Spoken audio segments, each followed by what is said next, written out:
everybody. It's the Cryptid Huntress. I'm Jessica Jones. Welcome into our remote viewing show this evening, where we have a really incredible remote viewing target for you guys tonight. And I happen to have my good friend, Mr. Gary Spike Sr. here with me tonight as my co-host. And we are going to be diving into a rather peculiar, I guess, cryptid out of Vermont, and it's called the Black Beast of Snake Mountain. Now, if you guys are not familiar with this one, you're going to learn all about it tonight. And we have some pretty incredible remote viewing data to go over. And of course, Gary and I have our own opinions as to what this thing is. And there's a whole lot of interesting anomalies and enigmas behind this thing. And I think we're going to connect some more dots tonight for this target in this cryptid up in New England, actually, where they do have a lot of Dogman reports up there, by the way. So keep that in mind, y'all. Okay, keep it in mind, and get ready for this wild ride. We're going down the rabbit hole once again, like we do with all the shows. And I want to thank you guys so much for being here with me. We had a show yesterday with Bruce Brown, who's in the chat tonight. Thank you for being here, Bruce. We went over, let's see, it was Appalachian reptilians, basically. And also Bruce gave us his update on his investigation into the Patterson-Gimlin, not just the film, but the whole kit and caboodle over there. And that was a fantastic show. Man, we talked about all sorts of stuff yesterday. So y'all go check that out if you missed it. And of course, I do have Scott Brush coming on Saturday night on The Hunt. His specialty are urban Bigfoots. Okay. And we're going to get into urban cryptids, those that are seen in the cities. And we're going to talk about a whole lot more, of course, but he has decades of Bigfoot and cryptid field research under his belt. Okay. So that's going to be another great show, brand new to the Cryptid Hunters channel. We got Scott coming on. Okay. Okay, well, let's get into our show tonight, y'all. If anybody is interested in checking out the remote viewing data for this target tonight, please go over to my Patreon. That's the Cryptid Huntress over on Patreon. You can find that link and all the links to my social media sites and to all the shows and my calendar of events over at thecryptidhuntress.com if you're interested in that. Also have a shop on Etsy. It's called War Woman Goods. And check out the goods. Okay, over there. All right, wonderful, guys. I'm super excited about this one. I'm just excited to have Gary here. Gary's in the chats. Gary has been a guest on my show. Gary is an all-around superstar, okay, 100% superstar on YouTube and with all the cryptid communities. And now he has his very own YouTube channel with live shows every Friday night over on Pop's Country Store. Y'all definitely go over there and subscribe to Gary's channel. All right, so the Black Beast of Snake Mountain. Doesn't that sound terrible? Snake Mountain. I don't know if I want to put my tent out there or sleep in a hammock on Snake Mountain. But it's a savage creature that was said to inhabit the dense woods of Vermont, often hiding behind barns and houses surrounding Snake Mountain. This massive beast is covered in dark black fur and has massive claws. Locals reported hearing blood-curdling howls at night. They believe that's what this was. And some believe the Black Beast is a guardian spirit of nature, fiercely protecting the forest from those who intend to destroy it. And while it may be a guardian, those who encountered the beast were left traumatized and living in fear, including local children. One encounter involved a woman who in the early 20th century, by the way, most of these sightings were in the 1920s and the 1930s. And we're going to talk about that. And they were only for a short while. They're one of those cryptids that kind of came and it went.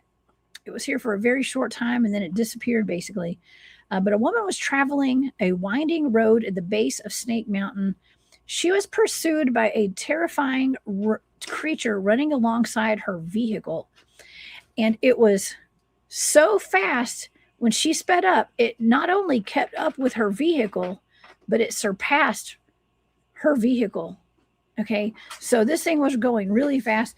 She panicked and she tried to get away from it. And so she pulled into a farm, hoping to get some help from whoever lived there. And we're going to get into that story tonight. They actually came out to help her when she was blowing her horn, and they found this thing on top of her car clawing its way in to try to get her. Okay, so what exactly is the Black Beast of Snake Mountain? Is this a Dogman, a Bigfoot, a Black Panther? Is it a werecat? Ooh, that's a good one. We don't know for sure, but I do have some really good remote viewing data on this, and we have some. I'm going to say expert. I know none of us are experts, but we've got some pretty good opinions. We got some educated guesses. How about that? I think an educated guess is better than being an expert sometimes, I guess. But we have our own opinions on it, and by us, I mean Mr. Gary Spikes Sr. And let me see here. I'm gonna try to find. Let me find his bio. Well, Gary Spikes Sr. He's had his first Bigfoot encounter in 1977 while he and his kids were camping, an intense encounter which he believes happened because he encroached on Bigfoot's territory. His sightings and encounters continue to this present day and hit much closer to home. In fact, he's had several daylight and nighttime sightings of Bigfoot and Dogmen on his property in Oklahoma, from discovering them watching his grandchildren and slapping on the side of his home at night to experiencing mind speak and having them pray with him during an emergency. Gary believes he has been protected by them throughout his entire life. They might have saved his life once again. And we talked about that the last time he came on the show. And tonight we're talking about the Black Beast of Snake Mountain, not State Mountain, Snake Mountain. Please help me welcome to the store. What is wrong with me tonight? To the show. He's got a show called Pop's Country Store, Mr. Gary Spikes Sr. Hey, Gary. I just. Oh, man. I got tongue-tied as all get out tonight. How you doing? Well, with all the problems we already had, I'm sure it doesn't surprise me. I can't believe it. We couldn't get our sound to work or nothing, and here I do it every Friday night. So don't know what's going on. Oh, but man. It's been strange. Well, you know what? When you do a bunch of shows like we do, and I know you've been on my show plenty of times, there's always some kind of technical glitch. And and it's just normal. Something. You know what? That's the thing. Like, we didn't panic, right, Gary? We don't panic. We just go with the flow. We kept working on it until we got it fixed. That's right. That's just something you got to deal with when you're doing a live show. And start with thank you for having me come on tonight. It's been a while. You know, I always enjoy watching your shows and talking to you. Oh, well, thank you, Gary. No, we always have a blast every time you come on the show, and you're so full of knowledge and experiences, and I thought about you today, and you know, I originally, so I'd advertised my buddy Nick was coming on. We had to reschedule. He called me earlier today, and I knew that with this topic, you were the first person I thought of. I was like, this creature that we're going to talk about tonight has been seen and experienced coming out of trees and jumping on people and grabbing people while they're up in a tree. And I thought about Dogman Ranch and the things that we talked about. And so I thought about you, Gary. Well, it does in a way sound like a Dogman, but in a way it doesn't. That's from what I could research. I not only read the article you sent me, I tried to research it after that and find some other things. And it does sound like a Dogman in a way, but in a way it doesn't. I know, right? The way it just disappeared is what is strange. Like you said, it was just that short period of time that it was noticed by people, and then all of a sudden it just disappeared. That doesn't sound like a Dogman. That sounds like, I don't know what that sounds like. It doesn't. You know what? And that's another thing that I thought of too, because you're so open-minded to this kind of stuff, and you've experienced some weird stuff just like I have. And they actually discuss how it would just disappear into thin air, and that's kind of common for, the Bigfoot sightings that I've had, the Bigfoot and Dogman and all that kind of stuff, and all these reports we've taken. Yeah, they people say they just disappear into thin air. They really don't. They actually cloak. is what they do. And I never believed it. I never believed in cloaking until I saw it myself. I saw it myself 2 years ago, and I said, "Oh, it is true." I always thought people were strange thinking that until I actually saw it myself. And you're right. You have to have an open mind because there's just so much. I don't like to use that word, but paranormal or woo, whatever you want to call it. Dogman and Bigfoot both had the abilities that we used to have, but we've lost. Yes. And that's like telepathy and all that kind of stuff. The mind Right. speak. You and I know that better than just about anybody. And Oh yeah, and so, and you use it too. Like you actually are able to utilize that. I know you and Gene, we've talked about it during our shows, and you've actually received plenty of different messages from them, and they've actually helped you even when you were in distress, having health problems and things like that, and emergencies. They've been healing on me, and they have saved my life more than once. Not just Bigfoot, but Dogman also. Mm-hmm. I can't tell you how many times they saved my life. And there's a question in there. Sandman asked if we can change our vibration to do what Bigfoot does. At one time, Sandman, yes, we could, but we can't. I don't think anybody can anymore. I think we've lost that ability along with most of the abilities that they have. Telepathy, yes, we hit telepathy. Uh, I never can think of that word where it's not remote viewing like you are. It's Astral where, projection. yes, astral Astral projection. projection.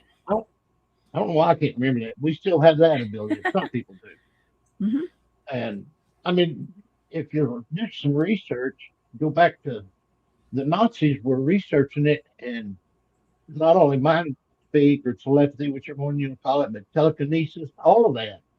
We had all those at one time, and that's the same thing they do. Mm-hmm. Oh yeah. And I And will. they cloak. They do cloak. I wanted to hear about what. First of all, I'd love to get an update on everything that's going on at your place because you've got them around your house. Talking about Dogman and Bigfoot. Uh, I want to Yeah, hear about the cloaking. You said that you saw one cloaking. Is that on your property? yeah, it was right out here in Yeah. my backyard.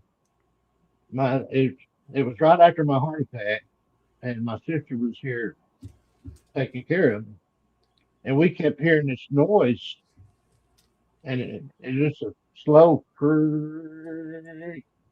Walked around the corner of the barn, and there's a limb 30 foot up in the tree that's just pulling straight down, just real slow, pulling down.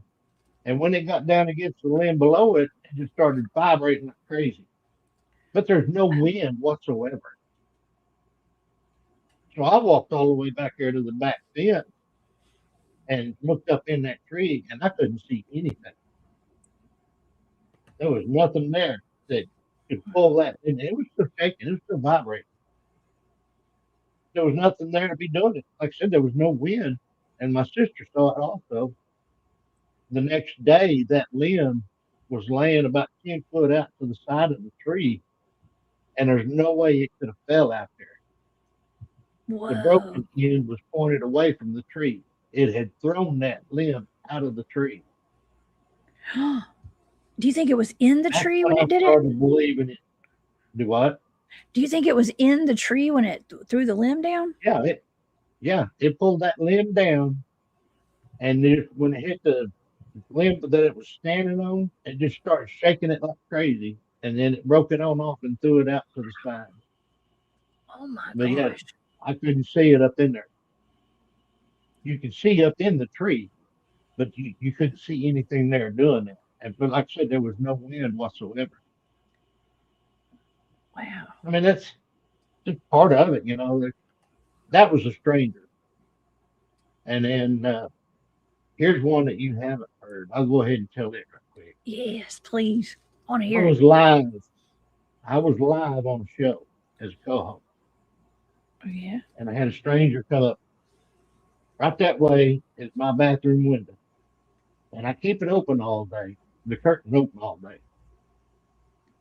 Well, we went live before dark, so the curtain was still open, and I felt something over, and you can ask the people that were in chat that were watching the show. I kept looking that way because I felt something over there, and all of a sudden I started getting sick, bad Oh. sick, and everybody started worrying. They just wanted me to go to the hospital and everything else. Even the person that had the show. Oh, And no. about this time, they had a spirit bridge, and it went nuts. I mean, it was just outrageous. It started talking, saying things. Come to find out, it was my alpha talking through it, trying to get things squared away up here. Oh, And like, you can ask anybody that was in the chat that night. They saw it on live show. wow. Then a little bit later, they kept telling me I need to go to the hospital, and I said, "No, I'll be all right." Well, the alpha sent my dogman up here to run that stranger off. The dogman ran the stranger off and healed me right there on the show, and you can see it. Oh my gosh. Now, Gary, by stranger, you don't mean a human stranger. You mean No, a non-local, let's say non-local Bigfoot or Dogman, yeah, no, no, it was Bigfoot. a non-resident, right? Yeah, it wasn't one of my regular Bigfoot that live here. Now, I don't know if you remember this. My clan is still down south. Yeah, Denise saw it. She said right there in chat, we saw it and were so worried. They, my clan is still down south. Mama had her baby December 3rd, Christmas Eve, whatever day that is, 24th. And she's still not able to travel. So there's the alpha, I call him Big Man, asked me to ask a dogman pack to watch over me up here. So they're watching over me. They've run off. According to telepathy, they have run off several thieves already since they've been here. Thieves, like human thieves. Yeah, human Oh thieves coming man. in trying to steal some stuff. They run them off. Hmm. So, but yeah, they're here. The Like I said, my clan is still down south until Mama's able to travel, and the dogmen have been up here watching over me since they've been gone.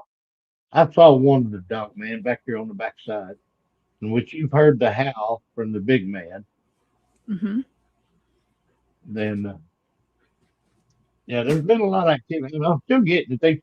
I had company here. A friend of mine was staying overnight, and we heard them hitting the house. I'd be live on the show and have them hitting the house, and people in chat could hear it hitting the house. They do it just to let me know they're here. Yeah, Sandman, Dogman travel like Bigfoot, but they don't migrate like people say. They have certain territory that they roam. They will not go into another clan's territory without asking permission. Hmm. That's what those X It's markers are. it must be a respect thing, and that's what the It X's are is. for. I always knew Yeah. those X's were a marker, but it just depends on who you ask as to what they are. I heard the lady Right. say one day that those X's are where they procreate, if you know what I mean. So I don't know. No. There's an X for every occasion, apparently. I don't know. It Yeah. just depends. Well, yeah, and you're right. There's a different structure for different messages, Hmm. but the main X's is marking their territory. And if another clan wants to go into it, then they have to ask permission to be if they're respectful. Now, a rogue won't ask, just like the one that zapped me that night. He was a rogue. He didn't ask for nothing. He come up and he was watching me through the window, and I felt him over there. I couldn't see him, but I could feel him over there. You get rogues that are bad, and then the good ones will take care of them. They'll run them off and get rid of them, whatever Hmm. they do whatever they have to. Like I said, the dog man come up and run that one. Man, I'm with Larry. Larry said that those are some scary guard dogs or something. I forgot some scary guards. I forgot what Larry said, but that was some scary guard dogs. That's it. Yeah, but hey, I'd feel I safer say, with those by my house. yeah, I'm glad you're here. And I've told you before, until I was 4, I lived a half mile north of you. And I've been right here on this place since 71. The big man watched over my great grandmother, my grandmother, my mother, my aunt, and now me. He's watched over my family for generations. And Wow. he will, as soon as he's able to travel, he'll be back up here. Mm-hmm. So they don't always migrate all the time. All of them. A lot of them stay Yeah, in place. yeah, they've got a territory like just like a cougar or a bear. You know, it might be a couple 100 miles. Like my clan will go down 100 miles south of here for fresh water during red drought season, but they're going to follow the food to a certain extent, and that's their matriarch.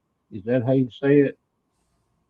The females make the decision where they go and when they go. The Oh yeah. males do the hunt, but the So they're females are in charge. okay. Matriarch society, basically. They're Right. matriarch. I don't know how to say it either, Gary. My goodness, I never even realized I don't know how to say that either. Matriarchal. I don't know the real. Arkle. We just Yeah, made I don't know up the our own real words here. explanation. Yeah, that's funny. Anyway, the females are in charge. Females are in charge. Well, that's how it goes back for eons. A lot of times, before modern times, I think women made a lot of the decisions. Okay, but Yeah, anyways, and if you'll notice, a lot of the Native American tribes are that way. that's Yeah, right. the men are chiefs. Well, some of the women were chiefs too, but they a lot of the tribes, the women made all the pertinent decisions. That's right. That's what the War Woman is. That's what my shop is named after. My Yeah, Etsy shop is War Woman Goods. Those are that's the War Woman made all the decisions and made the ceremonial drinks and decided if a prisoner lived or died, basically, right. And, as and well. it's They not just Native Americans. There were a lot of hmm societies years ago that were that way, hmm and there's probably still some that we don't know about.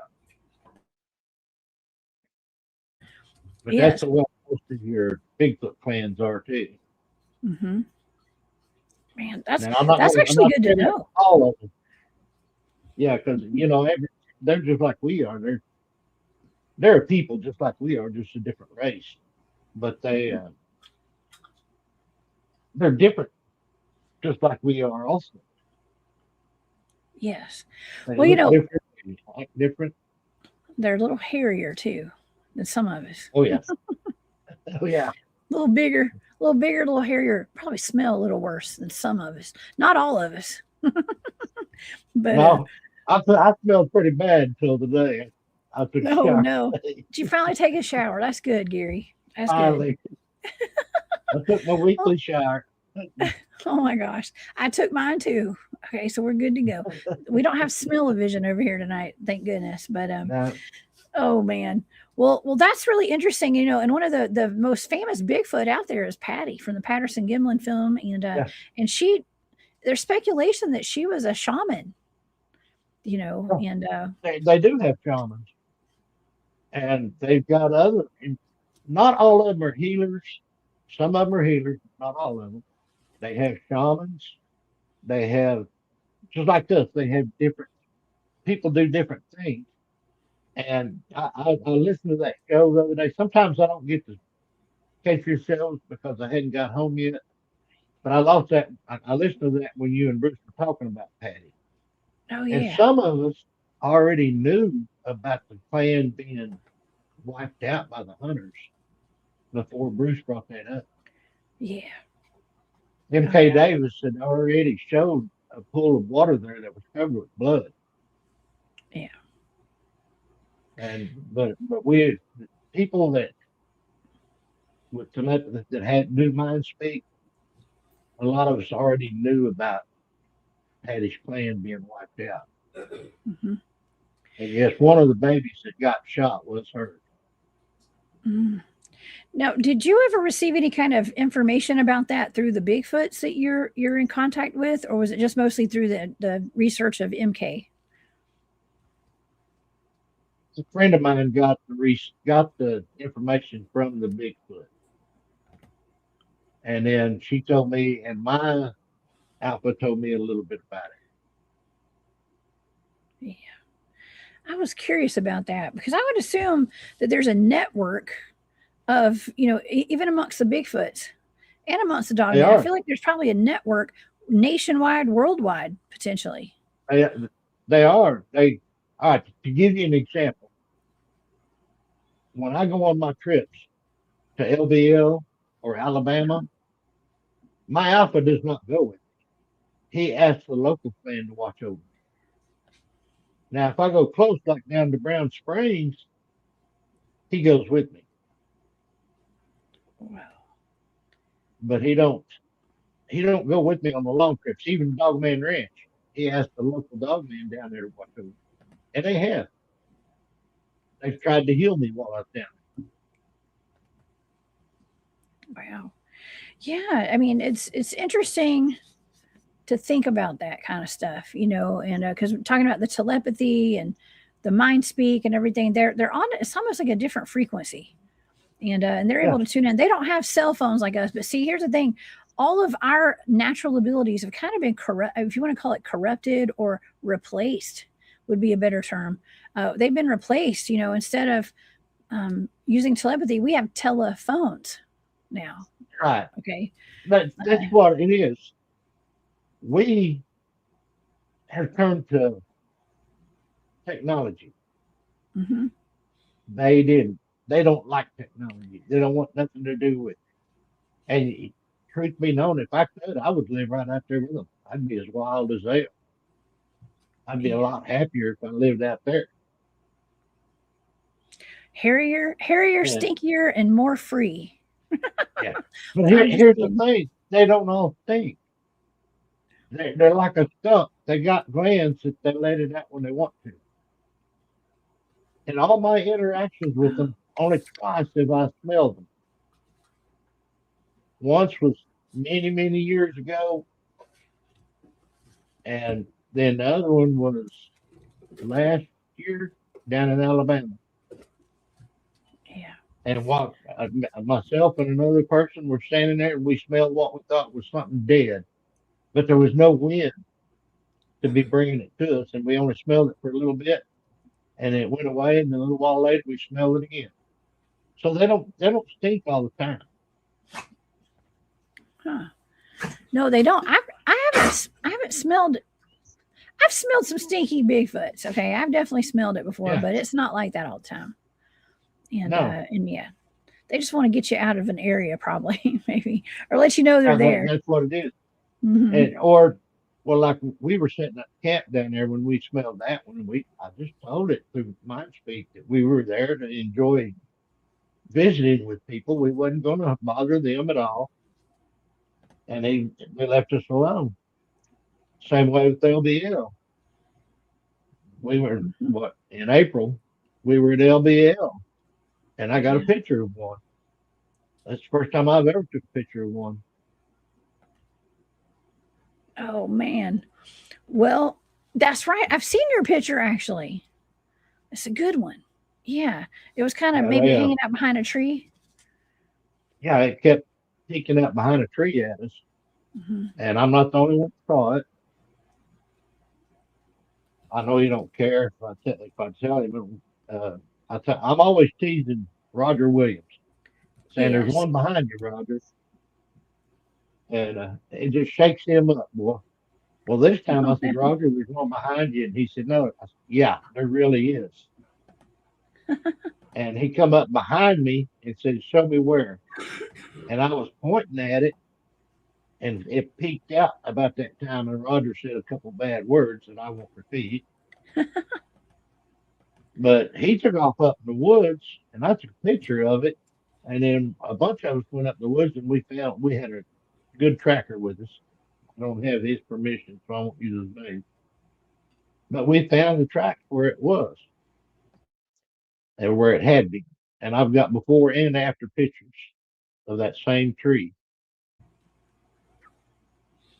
So I've seen them. they're there. You just gotta, and usually you see them when you're not expecting to, when you're not looking for them. Mm-hmm.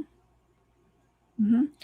Yeah, that weekend I was there too, but I was camped out down the road from you guys, and Yeah, that's yeah, you that's the came up. weekend where we had the invisible entities come running around and ambush us at 2 o'clock in the morning. That was that same weekend, and that was Michael X weird. was there. He said that in chat. And you were there. You come up later after. Well, in fact, I think you came up while we were out in the woods. Oh yeah, there's Michael. Michael X. Yes, I was there. I came up on Saturday to come see y'all, and it was Yeah. Friday. It was actually Friday night. I had not slept very much. I was tired because we were up all night. I was up till the sun, about right before the sun came up, and getting ambushed, rocks thrown at me and stuff. So hey, that was Yeah. fun though. That's why we go to these things. At least that's why I go. I like Yeah. I like it. Yeah. Well, we're headed for Alabama next week. Oh, We'll be camping fun. down in Alabama next week. Oh yeah. Well, Alabama is where I saw my Dogman leaving there Yep. that night when I was hanging out with you, and this thing that we're talking about tonight, this black beast, it actually reminds me exactly of that thing that I saw, and uh, and I've got some pictures because the way this thing is described sounds exactly like what I saw. It's like almost like a mix between I'm going to say like potentially a Dogman and a Black Panther. Or it could just be a Black Panther, but the people that encountered this thing would have said it was a Black Panther because I think that they would have known what a Black Panther looks like, don't you, Gary? Yeah, and a Black Panther would not have been able to catch that car and jump up on the roof like that. A Black Yeah, Panther can only run so fast, and they can't run 50 something mile an hour. I bet she was going faster than that. But I don't know. It was 1920s Yeah. or 30s. It was a long time ago. What was she in, a Model T? I'm just kidding. I don't know what kind of cars they had back in those days, but I don't know Well, how that's fast they back went. during the Prohibition, so they had some cars that Oh, would move. Oh, that's right. Some legends. That's right. Oh, Yeah. shoot. Talking to the girl whose grandfather had a NASCAR team. Okay, and with all the moonshining going on in the North Georgia mountains. That's where that stemmed from. Yeah, Yeah. I should have known better. That's like the Great Depression era, and Yep. running moonshine. And where that happened at, I guarantee you they were a lot of moonshiners. You think so? Oh yeah. Up in Vermont? Well, it was in the mountains. Actually, the Vermont is okay. So I was kind of trying to figure out like what the mountain range is up there. Does the Appalachians extend all the way into Vermont? And the answer is yes. Okay, so actually, Yeah. the Appalachians kind of start up there. They start in like New York, and it's right there beside New York. And I don't know if I have a Yeah. I've picture. been I've been up in there, and Yeah, believe me, that is some rough country up in there. is it? I have Yeah, it's not beautiful, been. but it's rough. Well, here I'll just pull this. I'll pull up a couple of these little maps just so we can get an idea of what we're talking about tonight. I know the audience loves to get some visuals. Okay, and of course we're talking about Snake Mountain tonight, and the reason that it's called Snake Mountain is take a wild guess because there's snakes on it. Okay, Yeah. rattlesnakes. They say that actually before it was Snake Mountain, they called it Rattlesnake Mountain. And Yeah. Rattlesnake Mountain. let's And see here. they found a cave. Somebody found a cave up in there. Some boys, and they went down in there and they found. I can't remember how many. I think it was 1,500 and something rattlesnakes they killed down in that cave. Oh God. Oh, well, they had them some nice boots made, I'm sure. And that is really scary. Well, Well, that was okay. back when there was a bounty on the rattlesnakes.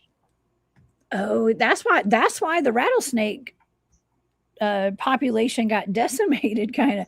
Honestly, I know the rattlesnakes are back. We got plenty of them in Georgia, But for a while, the rattlesnakes were actually losing their rattles, Gary, and they were not getting. They didn't. You couldn't find like big rattles on them because um, they were a kind of they weren't getting rattles on them anymore, so they wouldn't make noise because they were getting taken out. Um, and it was giving their location away by predators, and by predators I mean humans. So and king snake. There is a few more predators for the rattlesnake. Yeah. Oh yeah. Oh yeah. King snakes are wonderful. By the way, if anybody wants to keep the poisonous snakes away, especially if you live on a farm or by a lake, make sure you have some king snakes out there. Yep. That'll help. Unfortunately, my German Shepherd would attack the king snakes too, not knowing better. She couldn't tell the difference, so she would go after the king snake.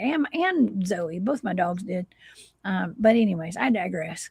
Well, this is a map of actually the Appalachian Mountains right here, and they extend way far north, farther north than Vermont.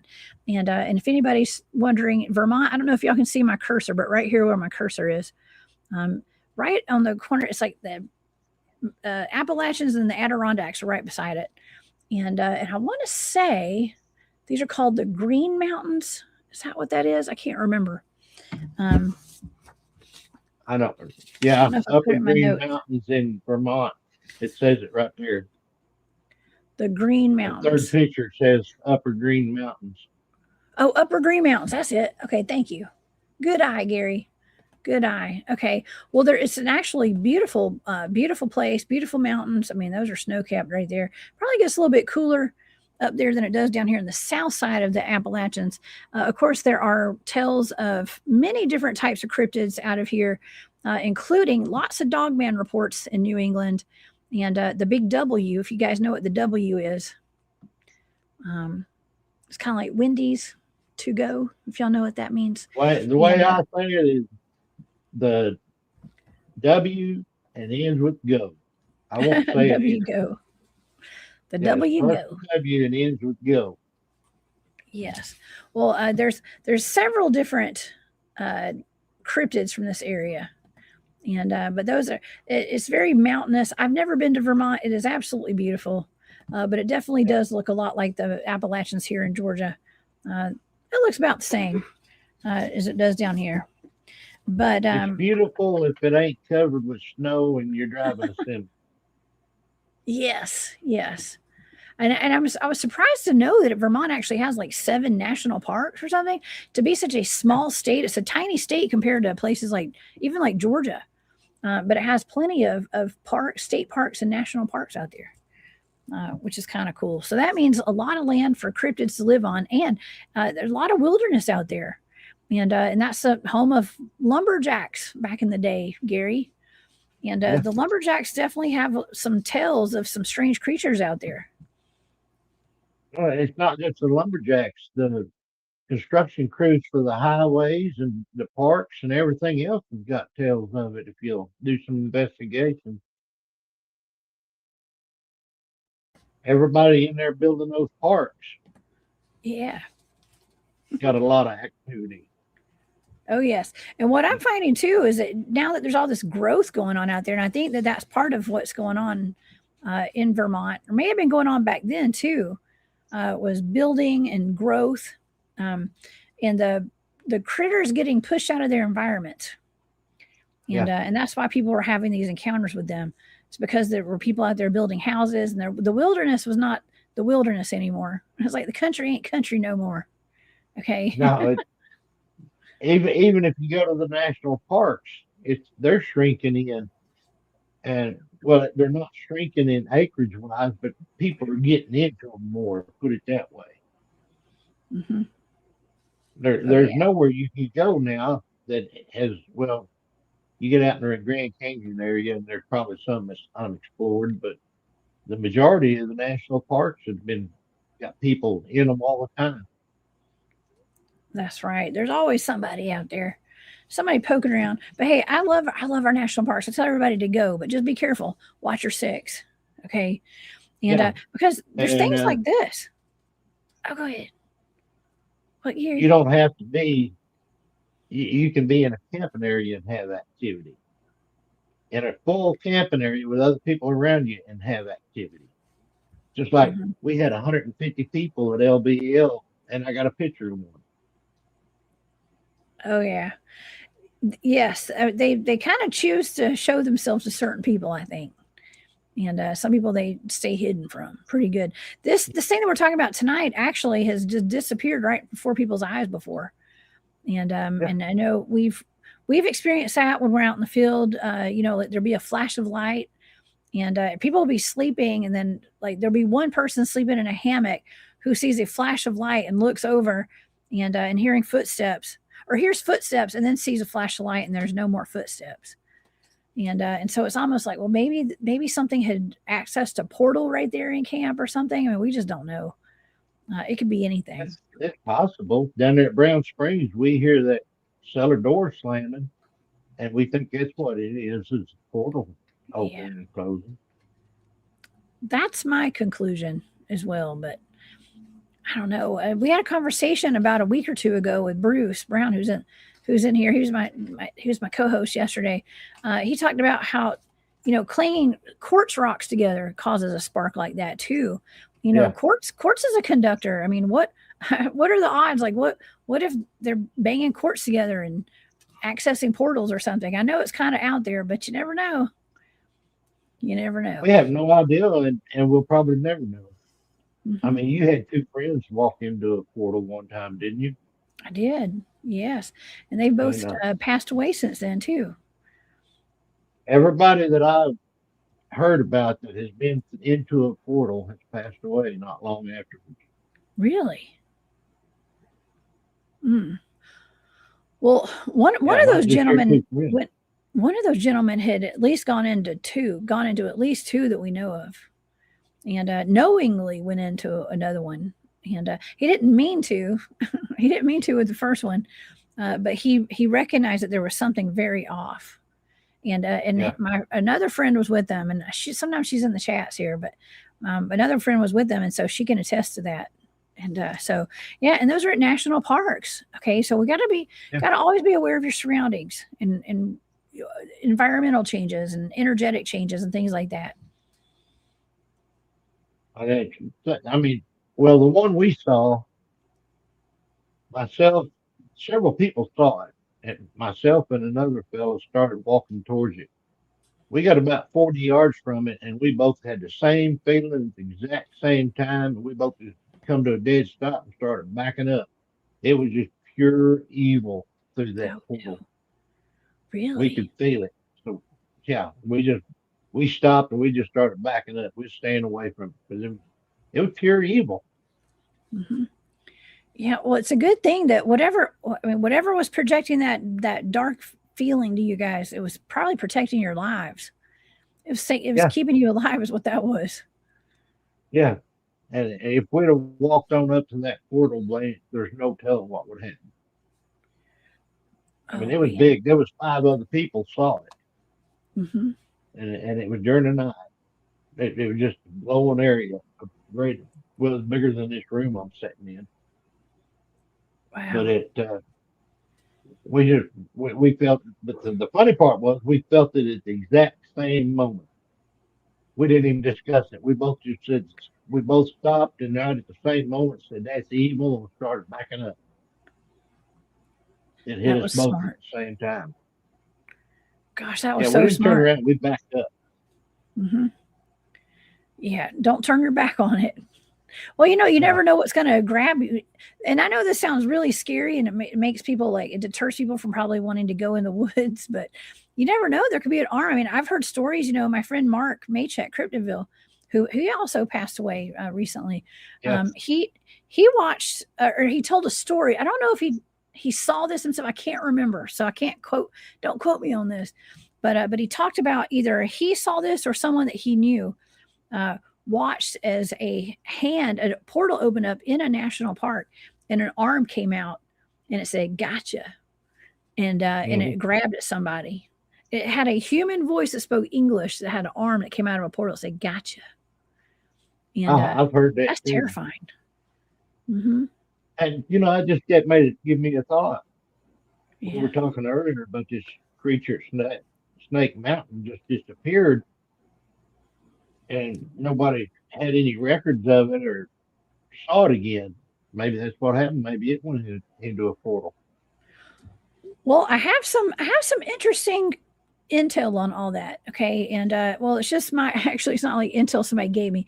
It's just what I think, and I was doing some research on a bunch of different cryptids from that time period, and there are several that showed up around that same time, and then they disappeared. They were never seen again. Now, the 1920s were a very ripe time for Bigfoot kidnappings and Bigfoot attacks on people. Now, if and I don't know exactly, it didn't give it the exact year that this happened, like where the woman's car got chased, but it was sometime in between the 20s and 1930. Okay, 20s and 30s, and so that happened to her in the 20s and 30s. In 1924 is when the Ape Canyon attack happened, and when the Albert Ostman kidnapping happened up in Washington. Now, this is actually Vermont, so it's a different side of the country, but this was happening kind of simultaneously within the same decade that these three events happened, where there's strange creatures were being seen, and not to mention all the different sightings of wild men and all sorts of other cryptids. Okay, but 1924 was a very fertile year for cryptid encounters for whatever reason, and so I'm saying that because we have these cryptids that come in and out of reality, come in and out of our reality. You know, they're seen for about a week, maybe 2 weeks, and then they're never seen again. For example, the Wolf Woman of Mobile, Alabama. That's one of them. Another one is Spring Hill Jack. Okay, things like those, like you hear about them and then you never hear about them again. They were here for a week and they're gone forever. Now, my remote viewing data has some interesting information in here because the data actually suggests that there's something going on with the timelines merging and then separating. Okay, and I know that sounds weird too, right? But nothing's too weird on this channel. But that's actually part of my remote viewing data, was like the timelines converging and then separating, almost like maybe the timelines are coming together and they're intersecting or something, and then and then we switch timelines, Gary. Yeah. I mean, maybe something else you got to consider too. Back then, there was the only way that you could spread the news was by word of mouth or by newspaper, and newspaper and letters were so slow, and they made so much fun of you that people wouldn't talk about it. But maybe a lot more probably happened that just was not reported, is what I'm trying to say. Oh, yeah. When was it? I can't remember when it was. The guy was horses and wagon, and he had somebody with him that his hired hand got unalive, and he was lucky to get out of there. Oh. And that was supposedly by a Dogman. Werewolf Springs, Montgomery Bell State Park.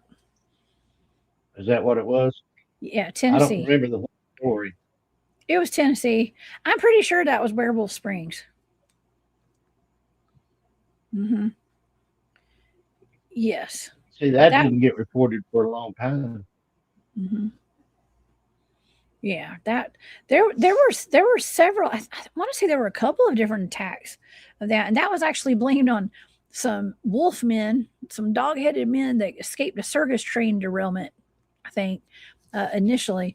But I actually looked into going there, and the problem with researching that area is that I was told that once you get there, you have to hike in like 10, 15, 20 miles to get to where Werewolf Springs is.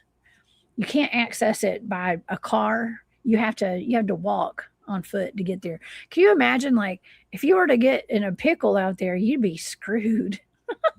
Oh yeah. I'm sorry. I hate to say it, but or something like that. Yeah. Okay, anything. Snake bites. I do have a question. Okay. Did you remote view your Snake Mountain incident? Yes, I did. I have remote viewing data for this. Yeah. It is really interesting. Okay, well let me go down some information here because I want to go over a couple of the encounters that were had with this thing. It's called the Black Beast of Snake Mountain, not specifying what the Black Beast is. Okay, nobody really knows, other than the fact this thing is like large. It's a predator. It has long, sharp claws, and it's pitch black, and it shows up at night.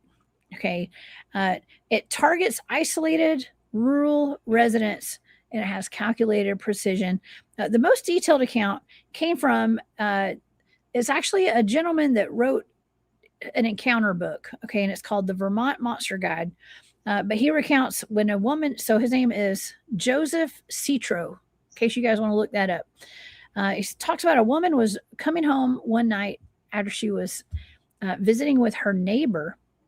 She traveled along a winding road that carved around the base of Snake Mountain. The creature began pursuing her vehicle. And what started as a terrifying chase quickly escalated into something more sinister when she realized whatever this beast was not letting up, and it was keeping pace with her automobile. So she tried to speed up, but it was like actually outpacing her car, Gary. So not only was it like going the same speed as her, it was getting ahead of her car. And what does that remind you of? Because to me, I've heard stories about Dogmen doing that. Yeah, Dogman or Bigfoot, either one. Mm-hmm. And well, put it this way: I haven't tried to outrun a Dogman, but I had a Bigfoot keeping up with me at 53 mile an hour. Wow, 53. That's pretty. That's pretty flipping fast. Yeah, and I'm 53. sure a Dogman could probably do the same thing. Mm-hmm. Absolutely. Yeah. There's no hope of you outrunning a Dogman. Probably. I don't think. No, But well, she said that she was pretty scared, and she saw that she couldn't outrun it. So she pulled into the first farm that she encountered. And so she pulled in there, and as she was turning, the thing leaped on top of her car. And so she was like driving into this property, and I'm sure the property owners just love that. but the thing started. The story goes that like it started clawing at the roof of her car, like at the roof of her vehicle, and so she was frantically honking her horn, hoping that the family that lived at the farm would hear, and so she pulled up to their house, and this thing was still in her car, attacking her car, and so the family came outside. They stood on the front porch and they put the floodlight on, and they saw. They said, okay, this is what they said. The creature was so terrifying, the family immediately fled back inside the house, screaming in terror. yeah, And the men of the house ran and got their firearms, went and got their shotguns. And by the time they came out, the creature was gone. And they said that they called it the Black Beast. It had disappeared by then. And so, of course, the woman was all shaken up. And it just left that woman traumatized, and the witnesses traumatized. That, but you know, the crazy thing about it is like I couldn't find a description of what they were describing, of what it yeah, was. They gave like a vague description of it, but there wasn't like a concrete description with them. Okay, but I have some other descriptions from some other people here. So, um, but they said, okay, so here's another thing. It actually terrorized children in the community, and the young men that worked on the farms and hunters in the area as well. They were getting kind of terrorized by this thing. They said the beast would drop down from the tree limbs and without warning, and it would startle hunters and people working on farms and the kids, and it disappeared just as fast as it appeared. yeah. And the thing is, it never hurt anybody. Mm-hmm. It would Well, come in and scare them and then leave, but there's no report of it ever hurting anyone. yes. Well, it said that it was a predator, but yet it would be a predator, but it wouldn't. We don't know that it took anybody ever. Yeah, There's no account of that. yeah, that's what I'm saying. There's no report of it ever hurting anyone. It just scared them, and that's typical of a dog man. They Yes. love to scare people. They do. That's right. Yeah, they do. And they like to show their teeth and they like to kind of be ominous and weird. They like to be weird. They're weirdos. See, here's something else. People say they're being aggressive because they're snarling. They're not snarling. They're smiling. They're laughing because you're scared to death of them, and it's making them laugh. How does a dog smile? A dog smiles by baring his teeth. Yes. That's what that thing did in Alabama. It looked like it was I always call it gnashing its teeth at me, but really it was just showing its teeth. And it wasn't like it was being aggressive, I don't think. I didn't take an aggressive stance off of it. It was just showing its teeth, like its lips were curled back. It was really he's weird. smiling at you. Gary, it was weird. It kind of did because it was just showing it, and its teeth were so white. And they weren't like huge canine teeth in its mouth though, too, which was weird. And that's why I was like, well, maybe that's a panther, but panthers kind of have big teeth too. So yeah, it was just something I wasn't familiar with what I was looking at, whatever that thing was. And if a panther opens its mouth, it's going to scream. It's not just going to smile at you and go on about its business. No. I don't know. Have you ever heard a panther scream? I have. It sounds like a woman, kind of. Yeah. I've heard a lot of things scream in the woods, and it sounds like humans a lot of times. Mm-hmm. I want to hear what you found on your remote. Oh, we're getting there. We're getting there. Okay. Well, there's one other thing too. There was actually an old hotel that burned down in the area, and some people it was built back in 1870. It was called the Grandview Hotel, and operated till 1925 when it was destroyed by fire, and only the foundation was left over. And they say that it was actually the same time. It coincided with the same time that these sightings were happening with the black beast of Snake Mountain. And so they were thinking, well, maybe that had something to do with that. Maybe the thing burning down had something to do. Maybe they were trying to burn the thing out of its habitat. But I don't know. Maybe that's not a connection. But some people were trying to make that connection to it. And I don't know. Maybe that's why it disappeared. It got burned up in the fire. Maybe so. It could be. That's a good point too. Because I would assume it probably burned a lot of the landscape around there too, being so isolated out in the middle of nowhere like that. Yeah, it probably wasn't easy for the fire trucks to get in there. Probably was volunteers. In there. Yeah. Back then it was the fire trucks. Well, I don't know. Have you ever seen a 20s model fire truck? There's not much to them. Yeah. They might hold 50 gallons of water. Oh, man. Yeah, they're not like high-pressured fire trucks like we have today, probably. No. Oh, man, that would suck. That would really suck. Well, okay, so, yeah, I guess it kind of, I was trying to find that information that I had where it just kind of disappeared into thin air, but I don't have it in my notes right here. It's probably one of these tabs I have open on my computer right now. But they say that it did disappear into thin air, and they also kind of disappeared off the face of the map around the time that fire happened. They really never saw it again. Yeah, that's what the report said. Mm-hmm. And I couldn't find anything either. I searched several articles and couldn't find anything that said anything more after that. That's why I said there was no reports after that. Mm-hmm. Okay, well, you know what? I actually do have some pictures here. Let me share. This is actually some of the pictures. Got fire trucks going by my house right now. Matter of fact, there's fire trucks going by my house right now, Gary. I don't know if y'all can hear that. I hear it. I hear it. It's just for theatrical drama, for the dramatic effect. That's what that is. I did not even hire them to do that or anything. Okay. But, okay. Well, first of all, let's look at these. Okay. Because the way that people described this creature, it sounded kind of like a panther, right? Kind of sounded like a panther a little bit, but it also sounded kind of like a dogman potentially. And before we get into the remote viewing data, I did want to just kind of pull this up. Now, this is the dog that I always tell people. This is what the head of that thing that I saw in Alabama looked like. It looked just like that. Almost exactly, except it had rounded ears with fur on top of its head, like behind its ears. Okay, so it looked a lot like that. Now that looks like a panther, doesn't it, Gary? Yeah, the head looks like a panther. Look at that right there, man. That's wild. Now that is actually a very costly, expensive type of a pit bull that looks like a black panther. I remember what Yeah. can't remember its name, but they said it was like $20,000 or something. That I remember talking about that a long time ago. But this is what I saw.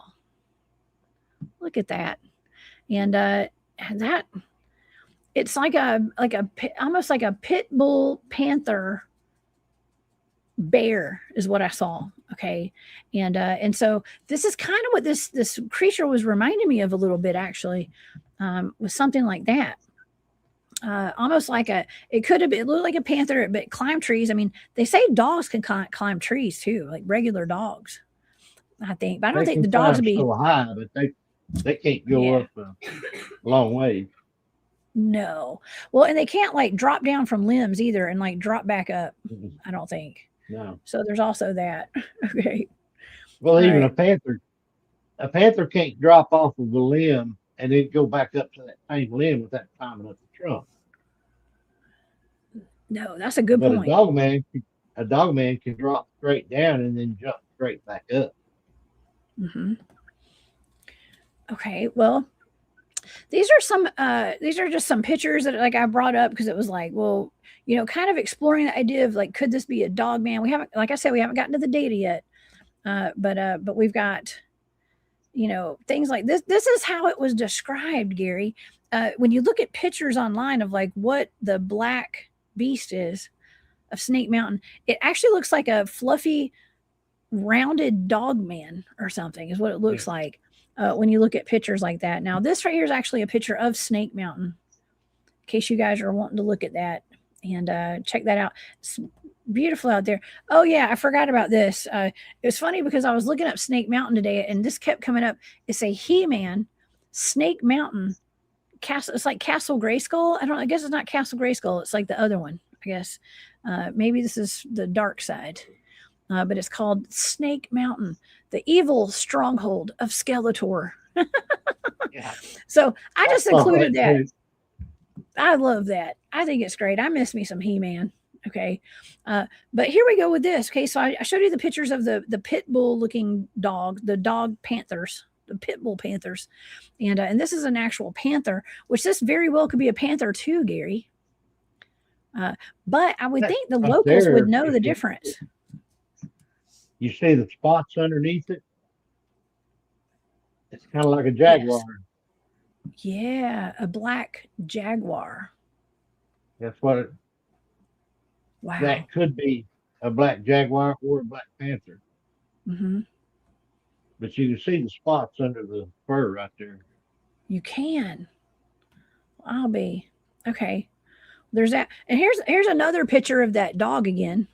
And Yeah, in chat they're saying it's well, I done lost it now. Cane Corso. Cane Yeah, Corso. cane corso. Yeah, I used to say Cane. I thought I was being all French or something. But yeah, Cane Corso. And but I find this kind of interesting too because I mean it looks so much like a panther. I just think it's fascinating. Other And than the tail, it looks like a panther. it does. I don't know if this is going to be.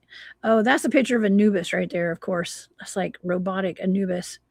Let me see if I don't know if. Oh, there's my remote viewing data right there. Yeah, this is from my Patreon, you guys. If y'all want to go check out my Patreon. But okay, so this is. There's the panther. There's the dog. Another panther or jaguar, and that's where we're going. And of course, the depictions that we find online. If you guys want to go check out the depictions, it looks like a kind of a short, stumpy dog man that's like real furry. Okay. Or it could be, I mean, I was wondering if it could be like a bear man. Okay. Like this picture right here that I did for the thumbnail. Okay. It looks like that. Okay. Kind of looks like that. All right. Well, let's get into the data of this thing. Okay. Because what in the world are we working with here? And what happened to this thing? Well, I think the data has a lot of good information here. So some of my stages 1 through 3 remote viewing data, the sensory data, I was given a set of coordinates for this, just some random numbers, and I got a whole lot of data. The first 3 stages, let's go through the sensory data. This may or may not make sense to everybody, okay? But we're just going to go over it. Okay, so I got frisky, brisk, active, playful, finicky, smooth, dark, elite, tiring, exhausted, bold, and clever. That's my sensory data. Okay, well, first of all, frisky sounds like a cat, if you ask me. Okay, but I digress. And for my analytic overlay, so that's like me kind of getting these things out of the way where like I'm trying to make sense of what the data is kind of a little bit, or the sensory data. I wrote cat-like. That was the first thing I wrote down, cat or cat-like, elite, force, pure breed, thoroughbred, pure breed and thoroughbred, champion. I wrote pinnacle. I actually wrote pentacles and pinnacle because I couldn't understand what I was sensing. I wrote pinnacle. Upside down, fully loaded. Let's just say certified black colored. It's definitely black. And I actually wrote down big cat. I wrote big cat, and then I wrote panther and pit bull, just like those pictures. Okay, so but I first of all I wrote big cat, which I find that really interesting. And then I got some more data, but I wrote down pounce and bounce. That was like the movement that it was making was like pouncing and bouncing. And for my stage 3, my drawing was like some trees or something. I was definitely picking up on being in a forest of some sort. And so I wrote some trees. So far for my first 3 stages of data, I'm thinking that this is like I think it's a cat. Okay, that's what my data is picking up on so far. But we go to the second page. Okay, the second page. For my part of my sensory data, I was picking up that it was summertime. Whatever I was remote viewing, it was summertime. I was outside the woods in the forest. There were trees, mountains, and vegetation. A beautiful landscape. I wrote down something that was like unreal beautiful. Like it was absolutely gorgeous. And I wrote down national park. Okay, I figured I was at a national park with a lot of resources and natural resources, maybe even the Park Service. I just felt like I was at a national park. And I picked up on animals. Okay, so animals in a wide open space. And then I saw what I wrote down. I wrote down pole barn. Okay, a pole barn. I saw a pole barn and I wrote down pole barn, pole cat. Gary, what's a pole cat? You know what a pole cat is, don't you? Skunk. Skunk. That's right. When I was a kid, we didn't call them skunk. We called them polecat. Did you? Yeah. Man. Well, that's what my grandmother teased me all the time, calling me a polecat. Oh, really? Because they wouldn't touch you with a 10-foot pole? I'm just kidding. I don't know why, but he called me a polecat. Because you're stinky. I'm just kidding. Probably. Oh man. But I was picking up on like a pole, so I was definitely outside. I felt like I was in like a national park or somewhere, and I wrote down a pole barn. I wrote down polecat, which was weird, and polecat is a skunk, like Gary said, y'all. Polecat's a skunk, and they're black and white, by the way. So something that's black with like white stripes on it, that could be significant. Okay, and then okay, so my third page of data. This is my last page, by the way. I wrote down, don't poke the bear. There's a whole lot of polecats and pole barns and poking and stuff. I was kind of getting a lot of that kind of data. So I was like, don't poke the bear. And I was picking up on poking and taunting, almost like something was getting poked and taunted. Okay. And then I wrote down stay hidden. So analyzing this, I think that there was whatever this target was, whatever this black beast is, I think that people were going after it and they were probably trying to find it and maybe even get rid of it. Okay. And I do think there were people that banded together to go try to find this thing. Let's see. It one of the articles I found, a bunch of them got together and went to try to find it and never could find it. That's right. They could never find it. I know. I don't know why I didn't put this in my notes. Yeah, they got a posse together. My favorite. I love it. I'm gonna form my own posse one day. We're gonna go look for some of these things. But whatever this is, this black beast, it was staying hidden on purpose because people were trying to find it and go after it. And but then I wrote burst on the scene, and then I wrote timeline split. Okay. And non-linear, timeline split, non-linear. And then I drew these like all these lines. Like I was seeing, okay, what I was seeing, it was like an overlap of dimensions or timelines. I know that sounds really weird, but this is what I drew right here. It was like some arrows going in different direction, and I was interpreting this as like timelines. There were all these different timelines, and they all converged, and they overlapped. And I wrote overlapping timelines, dimensional overlap.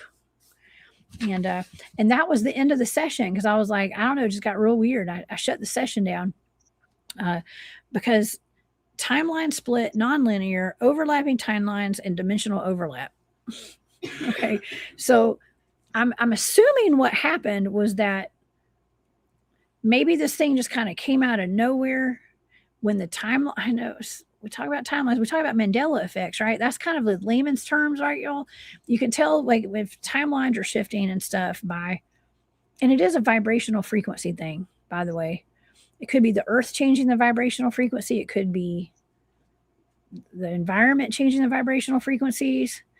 It could be anything, but there was definitely, like, they say that in some of these like hotspot, like paranormal hotspot hubs, like Skinwalker Ranch, for instance, places that my teams go in your house, your property, Gary. It's almost like that's where like dimensions are overlapping or something. The veil is very thin right there. Yeah. And I think that's what's going on with this thing. And I had a couple thoughts while you were reading all that off. Oh yeah, what are they? Wasn't it in the 20s that they were having all those earthquakes back east? Oh, I don't know. I could look it up. That's something that needs to check on. Seems I don't remember for sure, but it seemed like up in that part of the country they were having a lot of earthquakes back then. Let's see. 19. But I had another thought while you were reading all that off. Yeah. Maybe, just maybe, somebody had tried to hit that thing with a car at one time, and that's the reason it chased her in her car. Yes, it could have been. Let's see. I'm looking that's just at. Like, you shoot at a Bigfoot, then they're going to come after you. Yes. Or maybe somebody chased it in a car. Well, that lady was getting chased in her car too, but yeah, that's what I'm saying. Maybe before that, somebody had chased it in a car. So when it seen her car, it chased her to get even. Ooh, could have been. And what I was thinking was, we do have another story of. This is list of earthquakes in 1920. I meant to write. I put in 1920s, but this is just 1920. Let's see, they don't show any over that part of America, so that's not what I was trying to find there. But let me see. Let me go back. Let's see. Earthquakes. 1924. 1924. Yeah, that was back. That was when all these Bigfoot encounters were happening. It was 1924. The Java earthquake. Let's see. No, that's not in America. Turkey. List of earthquakes. Huh. Well, there's one up there. Yeah, let's look at the map. Oh, yeah, there is actually. Look at that. Which one is that? There's one right on top of Vermont. Yeah, that's right. There's one right there. It's like kind of right on top of. Well, that's actually New York, I think, or maybe that's right there in Canada. That's in Canada, but it's close by. It's not letting me click on it for some reason. That was just a thought that hit me. Sometime back in that area, there was a lot of earthquakes up in that area. Hmm. Maybe that had something to do with the timeline you were talking about. It could have been. That's a great observation, actually. It could have been. It just feels like there's some kind of, I mean, there was a lot of tragedy that happened in the 1920s too, with the Great Oh yeah, Depression and the poverty that was going on in the United States and, food up shortages in and all that that stuff. area especially, Hmm. it was real bad up in that area. Yes. Well, it very well could have been some kind of. I mean, because we're also talking about the supernatural. I see William in here tonight. William came on last weekend, and or was it last weekend? I guess it was.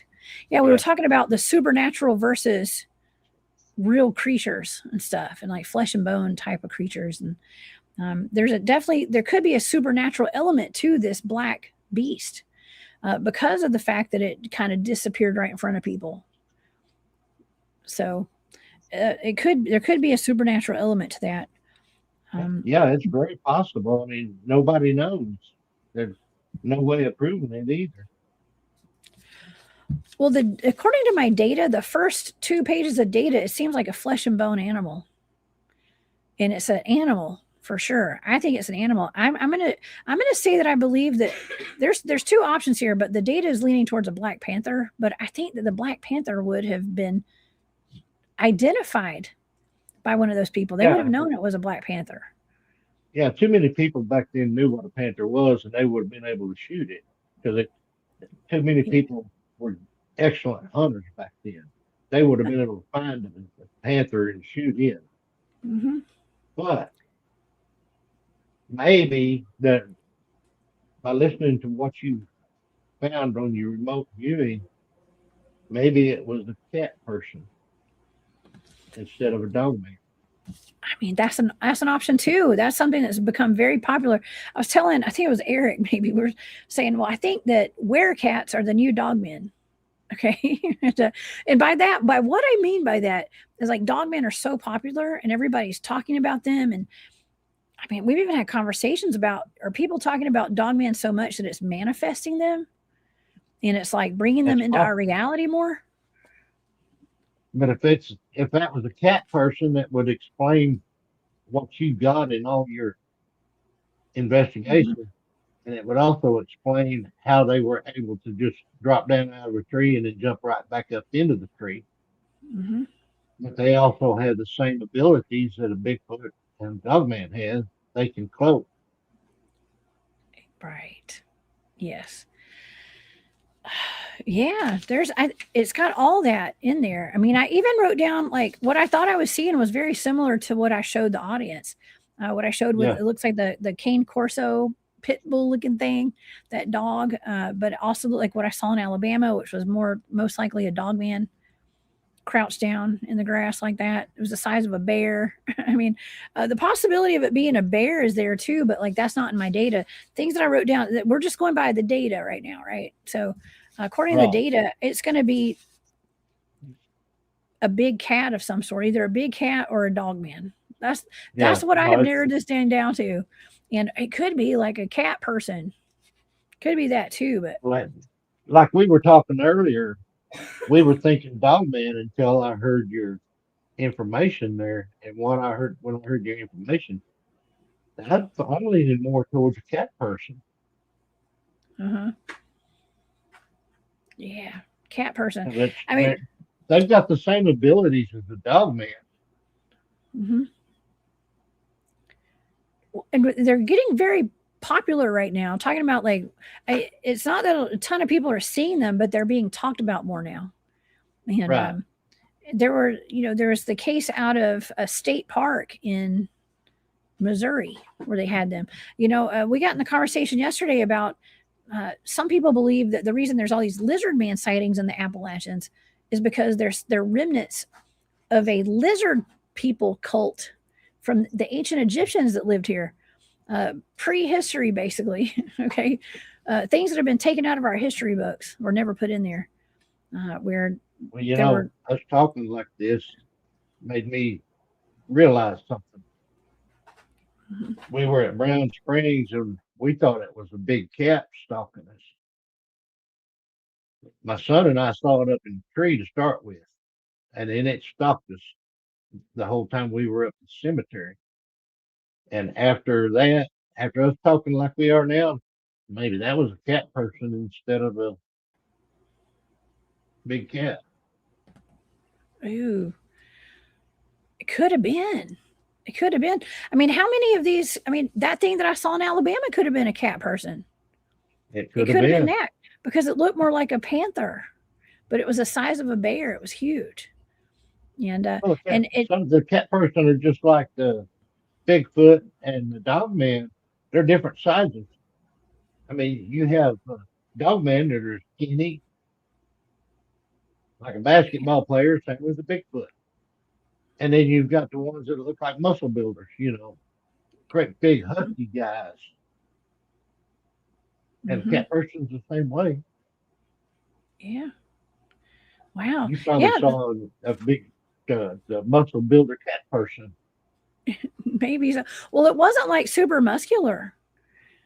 That's the thing too. It looked more like it looked like a skinny. I literally called it a skinny bear because I wrote it in my phone. Like I typed it in so I wouldn't forget exactly what I was like. I got to remember this. This is weird. And I wrote it down. It said skinny bear, a Black Panther African dog skinny bear. And it was all in one, and I couldn't figure out what it was. And so it wasn't like, we do. I show pictures of like these big muscular dog men and stuff, but that's not what people are always seeing. A lot of times they're Yeah. scrawny. The one that I've seen here to start with is the deer color. He's not black. He's the same color as the deer, and he would it would be more like a skinny basketball player. Mm-hmm. He's not muscled up at all.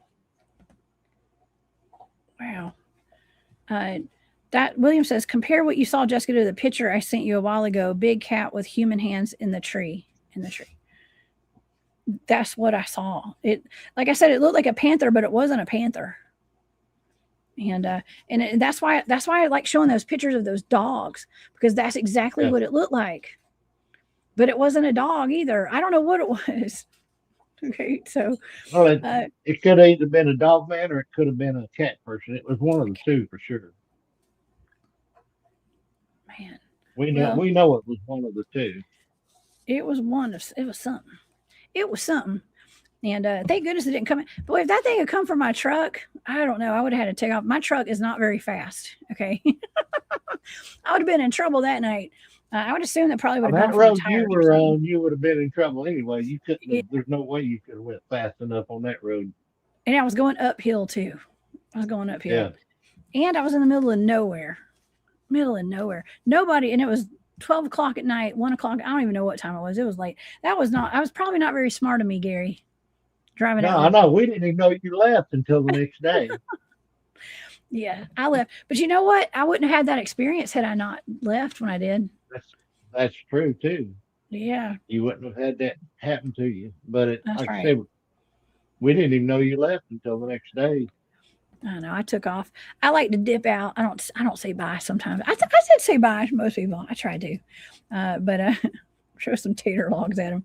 Thank you, Well, Long the one Island that knew Bigfoot you Mike. left was Mark. Yeah, I told Mark and Rebecca I was leaving. They Yeah, knew. they're They the knew. only ones that And knew you left. Wendell knew. Wendell knew because I was Oh, well, parked he right didn't behind him. say Yeah, nothing to Dirty Dog. yeah. And he ain't in chat. Where's he at? I sent him the link too. I don't know, Oh, but we're he's gonna gonna have to watch get this on later. him. We're gonna whoop your butt, Wendell. Just kidding. Oh man, we're gonna throw some tater logs at him. What we're gonna do. Thank you, Mike, for being here. Look at there. Uh, Mr. but Moist is here. Mr. Moist, God, Yeah. it's Greg. Relic Hey, Films Greg. Media. Mr. Moist. Oh gosh. Okay. Well, thank you for being here, Greg. Everybody's in the chat. Thank you everybody for being here. We have a wonderful chat going tonight, and great people in here as always. We have the best chat on the internet. I stand by that. Okay. Well, places like Talladega, where I had that encounter, where you've had some encounters. You guys had orbs out there that weekend, Dogman, Bigfoot. I mean, I do believe that those are places where the timelines do converge. I think that's what it is. Maybe it's timelines or dimensions. Mm-hmm. Yeah, there's ley lines under it, just like at Brown Springs. There's ley lines. Ley lines cross at Brown Springs. At Brown Springs. That's right. Yeah. I forgot you live up at Brown Springs. Is that place still open? Yeah, didn't they shut it down or something? No. It's open? They just shut it down. They shut the road down for about a week, I think, because it flooded. Now that's their excuse. They claim it flooded, so they shut the road down for a week. But no, too many people live on that road for them to shut it completely down. Now it is a body dump down there. Oh God! We were down there camping one time, and not a week after we left, they found a body just right up the river. Oh no! Oh, that's terrible. That's terrible. I remember hearing about that. The two guys got into a fight. Another time we had just left down there, and two guys got into a fight, and one of them killed the other one because he said they were both high, of course. But he said, "I'm going to stick the Bigfoot on you." So the other one killed him before he could stick the Bigfoot on him. Oh my God! There's a half mile from where we camp. Well, that's okay. So, from what I remember, Tex telling me a long time ago, he said that that's where the mob dumps bodies. This is for entertainment purposes only. But they have a pig farm out there. Hogs. They have hogs out there. Pig farm. Oh yeah, a lot of hogs, and we find a lot of dead dogs too. They breed these fighting dogs, and when they lose, they take them out there and shoot them and leave them laying there. Oh, those I know, it tears me up. I had to drag one completely out of camp one time because of that. They had left it right there in camp. Oh my God. Humans are terrible. They're just absolutely terrible. Not all of them. Some of us humans are cool. I carry everywhere I go because of humans and hogs. Yeah. Me too. Me too, actually, Gary. And I tell them when I go out like to LVL or Talladega or Brown Springs, first thing I do, of course, is pray before I get there or right as I get there. But then when I get out of the truck, I tell them out loud that yes, I'm carrying, but it's not because of you. It's because of tweakers and hogs. Tweakers and hogs. You know, I need to get a T-shirt that says that too. Tweakers and hogs. You've heard the story about the tweaker that pulled down in our camp down there. Yes, you told me about that. God. Oh, it was unreal. It was terrible. I know. Well, we actually even in some of those areas, even out at Talladega, they have these like religious cults or something. I forgot what they called them. Off-grid people. People living off-grids, like in communities and stuff out there, and they have actually committed homicide out there at Talladega on unsuspecting people in the woods. You know, pulling people over to help them with their vehicles, and then things go south. You know, so you got to be really careful. Yeah. You do. That's the same thing down at Brown Springs. You got to be very careful down there. But we did move the camp. We were camping a half mile from the cemetery, but there was so much paranormal going on where we were camping. We moved camp 4 miles down the road, and we still get a lot of activity, but not the paranormal like we're having up at the other camp. Oh man. Well, it's safety first though. You got to be safe out there. One of these days you're going to have to come over here to where I'll take you down there. Oh, I'm coming. I'll be there. I just I gotta make a plan. I need to do like a cross country trip at some point when I get some time. I get some Starlink.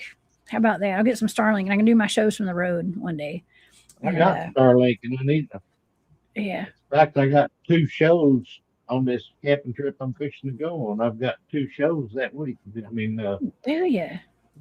Yeah, I'm gonna have to do 2 lives from Talladega. You're headed down this way. That's fantastic. Yeah. I'm so glad you're getting back on the road. Somebody was asking me the other day, is Gary going to be in the next camp out or something? Somebody mentioned you, and I was like, I don't know if Gary's getting back out or not. So I can't remember who that was, but I'll find out. We'll talk about it later. I'll remember. Talladega, but it's not a meet and greet. It's just a small camp out for people that's been invited. Very nice. Very nice. That'll be fun. And yeah, it's like I said, it's just a small campground. Sweet. Okay. Larry says, "What's up, Larry? Some of these people could be seeing deep demonic spirits manifesting into dogmen or other cryptids, not all, but some of the encounters. And that's true too. We even talked with Barry about the sphere network and how visions are kind of projected into your mind sometimes. And, Yep. These entities, let's just call them entities, can kind of shapeshift into anything. And your worst fear Yeah, sometimes. that's true. Yeah, Mm-hmm. the best thing you can do is, I'm just going to say it, live your life for God and let God take care of it, because Yeah. that's the only way you're going to know if it's a shapeshifter or if it's for real. Yes. I was just thinking about something, and I saw this little. Somebody had sent me a clip of a gentleman that I follow on TikTok, my trusted news source. I hate saying that all the time. It's not really my trusted news source. So it's a good joke that I have, but I do get a lot of I do get some information from there, and I get some tidbits, and then I run, do my own research. But they were saying that there were, there's like data centers and stuff. They're popping up everywhere. This guy was Yeah. saying that people had reported out of a town. I want to say it was in Texas, but I'm not sure. Can't remember where he said it was. I think he said Texas though. They were you could hear the sound of the data center, and it was, when it was powered up, the whole town could hear it. It was making a lot of racket, and him and his wife, I think, had gone to a movie theater, and they had gone to a movie theater to see a movie, and there were all these people in the movie theater with them, and they heard you could hear the sound of the center power down. It's like they turned the power off for a brief moment, and when they did, he could hear it. Even though they were in the movie theater, they could still hear it. And he said that when it went down, they looked around, and everybody in there had on gray T-shirts with numbers on them, like they had completely shapeshifted into something different. And he wasn't even in a movie theater. It was like, Hmm. it was almost like he was living in some kind of simulation or something. And when the data center power went down, everything, the whole environment around him changed, even the people. And then when you could hear it power back up, it went back to normal. And then he said that people down the road, like there's a couple eating at a steak restaurant. Now I don't know if this is true. I'm just saying I'm kind of going to tie this into projections, and the technology. Let's just talk about the technology that's out there too, that can mess with our minds. They said there was a couple that was eating at a restaurant. They were eating steak, and when the thing went down, they looked down. They were eating like tofu or something. It wasn't even the steak they thought they were eating. It was something completely different. And when the power went down, now that would make for a great movie. Okay, Yeah, uh, it but uh, would. but it was being conveyed as though that was true, like it had really happened to some people. Well, So it's possible, and we don't know. And a lot of people think that maybe we're living in a world that's not really a world. You know what I mean? mhm, Kind of like what you just said, that it's all in our minds. I've had a lot yeah, of people tell me that we're not living like we think we are, and it's, who knows? We won't know. We don't know. All we can do is just live our lives every day and guess. We can't. Nobody knows for sure. Like that's we right. always say, there is no experts. All we can do is tell our experiences, and if you do the telepathy, you can tell what you've been told from them, and that's all you can do. And I always question if I live. I mean, I've been questioning a lot more lately. Do I live in a simulation at this point? Yeah, Because some of the things that have happened to me are so odd and so weird, and it's like there's really no explanation for a lot of this stuff. Even out in the field with these cryptids and the encounters that we're having out there, I've been in the thick of it, getting surrounded by like invisible entities that were throwing things at us and pushing our vehicles for over an hour. And I'm sitting there looking at my friend Matt, and I'm like, is this even real? Like, is this? yeah, I know it's really happening right now, but like, are these even? Is this a simulation, or are these ghosts, or are these, because we couldn't see them? even with the night vision, we couldn't see anything, but they were there in front of us. And I was like, are these paramilitary wearing cloaking technology clothes? I mean, it could have been any of that. It could have been Bigfoot. Yeah, it could have been Bigfoot cloak, or it could have been Dogman cloak. Mm-hmm. And like you said, it could have been paramilitary. Who knows? Military's had stuff that the normal people don't know about for years. Even back when I was in the service back in the 70s, they had things that y'all are just now finding out that they had back then. Mm-hmm. And you don't know what they've got. A lot of these UFOs that people are seeing, I guarantee you, is military, Air Force, whatever you want to call it. Oh yeah, they've come out and admitted now that a lot of these spacecraft, the triangular crafts and the Tic Tacs, they're all Lockheed Martin and Raytheon, and they're all man-made. Everything's fake. Okay, not that it's fake, but it's like it's not ETs out there. Right, and that's what some of the alien abductions are not ETs. They're probably humans pretending to be ETs. A lot of them. I know. Yeah. But if I know you've heard this, and I know everybody else has, Eisenhower made a deal with them that they could get so many people a year. They just had to bring them back when they were done with them. Mm-hmm. And how many presidents since that has done that? Exactly. I mean, there's a book on my shelf right now I haven't read, Project Serpo. Okay. Yeah. That's another one. And it's like a foreign exchange program, except it's alien exchange program. Right. Yeah. And with our military. Like a lot of people say the same thing. Maybe they're underwater instead of out in space. I think they are. Who knows what's down in the deep oceans? That's what the president said, and that's what all these Congress people are saying as well. It's it's in our oceans. I've questioned before too. Is outer space just the ocean? Yeah. Well, it could be. The only thing we can do is go by that right there. Yeah, got to believe in something because they're wanting us to fall for anything right now, Gary. That's what I think. You gotta believe in that and believe what it says. Yeah, we know they exist. Yes, we know they exist. Yes, all these things do exist. It's very real. But there's also like this whole thing that's going on right now where everything's been corrupted and kind of used as weapons, weaponized, let's just say, including our fear. That's right. Your fear is your worst enemy. Mm-hmm. They use it against you. I mean, not just. There's Cindy. What do you know? Cindy finally made it. Hey, Cindy.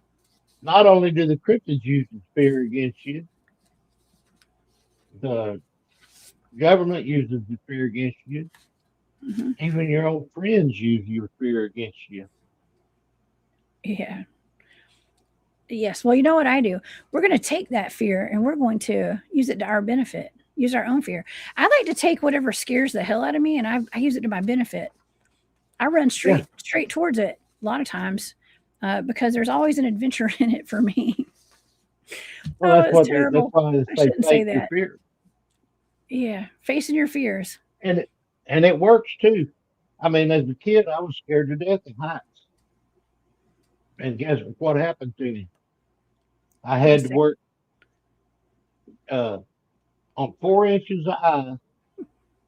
Had to work derricks in the oil field, scared to death. But when I come down off that rig that day, I was no longer scared of heights. Oh God! See, that's one thing that I'm always going to be scared of. Probably are heights. I love roller coasters, but I don't like. I get sweaty palms just thinking about it. So that's what you just had to go and get up there. Yeah, you just got to face your fears. You get up there, and if you're scared of heights, go get on something high and just stand there and open your eyes and look, and won't be too long till you're not scared of heights anymore. I just get up there and be like, "This is all a simulation. It's not real." That would be me. It's not real. and we hopefully don't we don't fall. know what's real and what's not real anymore. I know, especially with this AI and stuff, it's getting to be Yeah. outrageous. It really is. Oh yeah. Get on Facebook and everything you look at's AI now. It is. But most of it you can actually tell it's AI.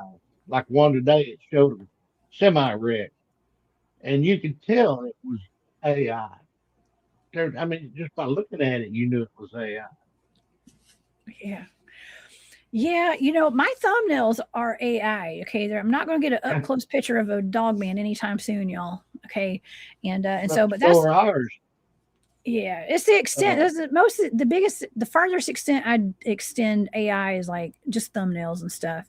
Because I don't really, I'm trying my best not to get too deep into it because it is blurring the lines between fantasy and reality. We've already got enough of that out there. Okay, but you see, I don't use AI at all.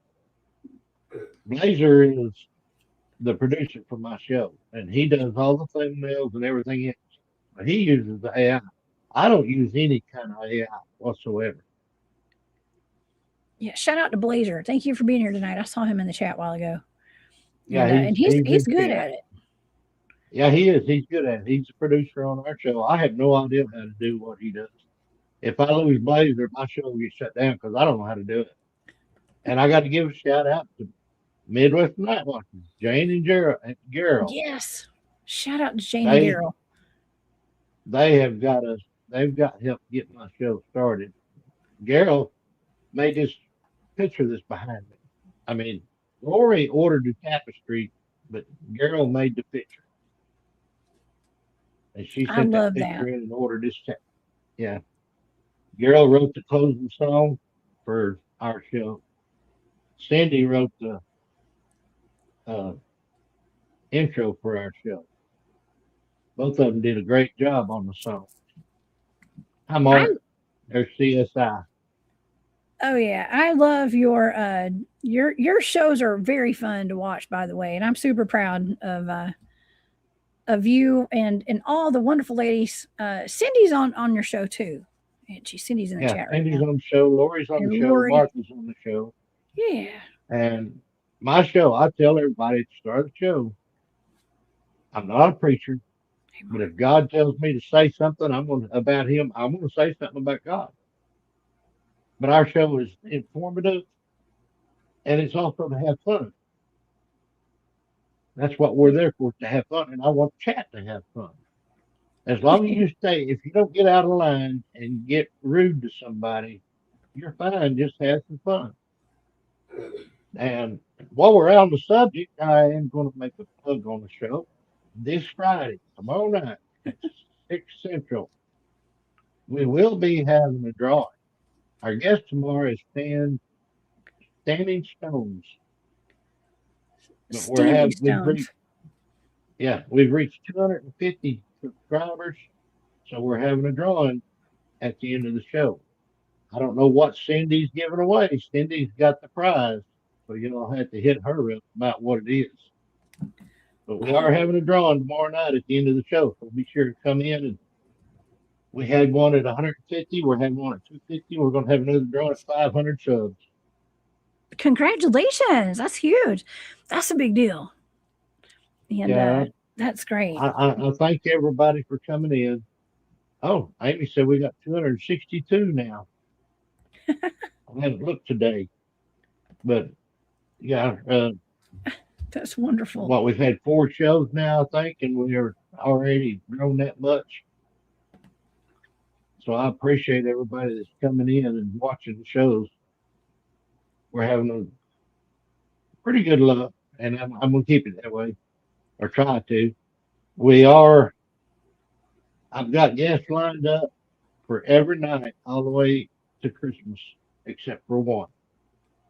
Oh my gosh, I think I might be on that schedule somewhere. You're on that Somewhere. schedule. I can tell you in just a second. I got it right It's here. it's not anytime soon, I don't think. Well, it might be next month. I don't Yeah, it know. is Sometime. It September is 25th. September September 25th. I'm gonna 25th. be on there. The I saw September my 4th. calendar. Yep. September 4th, I don't have a guest. We're going to have a surprise guest because we're going to be out of town.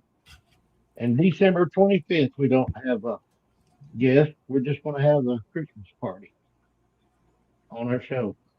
Oh, that's so cool. That'll be fun. Oh my gosh. Well, I'm glad you are I'm the last minute queen. I just recently decided to start booking guests ahead of time on my All show. right. I call people the day of my shows a lot of times. I'm like, "Hey, you want to hop on just like I did today?" Okay. Yep. She And called me an hour ahead of time. Said, "You want to come on I tonight?" did. I did. Well, here's the So, thing about my shows. I get all my stuff together and I get all my research done and stuff, and then I'm like, all right, who's the best fit for my show tonight? Who yeah. who should I ask? And the worst people could say is no, of any of my Hey, friends or well, research unless friends, something, unless Yeah. something's going on, I'll never say no for you. Well, I But listen. You're on my short list. I will go to you for sure. I do, and I have. I now, do.